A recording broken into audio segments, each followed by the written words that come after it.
السلام عليكم ورحمة الله. راح نطبخ اليوم مندي بطريقة لذيذة وبقدر الضغط، بطريقة سهلة بفضل الضغط العادي.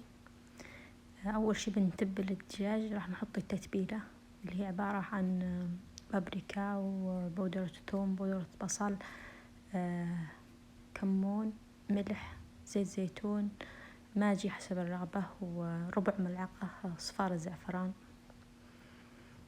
طبعا إذا عندكم وقت تتبلونها بدري الدجاجة أفضل، قبل ساعة ساعتين، وتبلتها بهذا الشكل. الحين بنجهز الرز، بس نغسله، ما ننقعه ولا شيء، نغسله ونحط له بهارات مع الملح والزيت، البهارات الصحيحة، ونتركه على النار يغلي. هذا قدر عادي، حطيته بقدر عادي، نتركه بالقدر يغلي، وبعدين نجيب القدر نحطيه بالضغط. أنا حطيت القدر الحين بالضغط، وحطيت الشبك داخل القدر.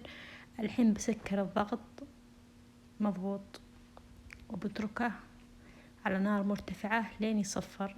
إذا صفر أنقص النار على نار هادئة جدا 35 دقيقة. الحين طلعته وهذا شكله.